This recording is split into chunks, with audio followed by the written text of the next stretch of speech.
Hello and welcome back to Scared Despair. Today we're going to be talking about the Beatles' most mysterious missing albums. Well, missing's not quite the term, but we'll talk about that later. Now, let's get to the bottom of this mystery. Whether you're a beginner to the scene, or you've thoroughly researched this. But without further ado, let's get into the video. As far as the date goes, I'm going to lay it out flat and you can make your decision, because it's not completely known. But grounded information is that it was recorded January 5th, 1967, right after the vocalization overdubs of Penny Lane. Now, this is where the mix-up happens. It either happened one day or 2 days in 1967. These two dates are January 28th and February 4th of 1967. Now that we got the recording date and the date that it was performed, or when it was played, let's get into the meat of the story. Why was this created, and where was it played? Be great questions to ask at this point, and I'll answer them. It was for the Carnival of Light and Sound 1967, and the Beatles, being the huge stars they were, and they still are to this day, were asked to make music for the event. And what they turned in was, not in my taste, the best thing, but something I'm sure a lot of people could enjoy.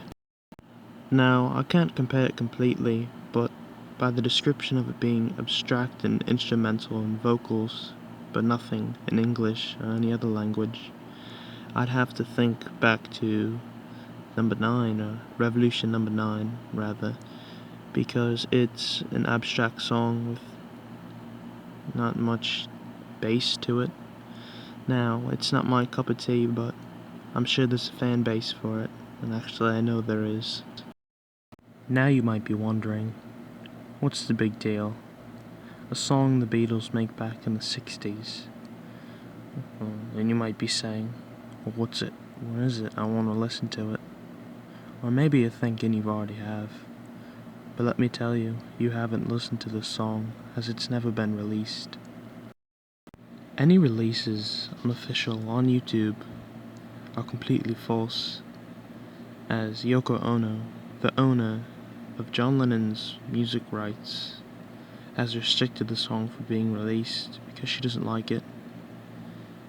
Paul McCartney desperately wants it to be put out there in public, and as far as Ringo Starr goes, well, I haven't found much on him, but I'm pretty sure he'd want to see it out in the light of day again. So any videos you see on YouTube are just strictly fabricated and false. Now, there's some good reproductions, as Paul McCartney has said they are, so if you want to get the great ambiance of what it was like, you can go take a listen to those. Now, being an abstract song, you'd expect this thing to be 1, 2, maybe at tops 5 minutes long. No, this song clocked in at a whopping 14 minutes and some odd seconds. The exact is not clearly stated, as this was not properly documented. Now, you might be wondering, why would I put my time and energy into finding a song that I can't get, and we don't even know if it exists? Well, you won't be able to get to it, obviously, but Paul McCartney has said that he knows where the tape is, and it's safe.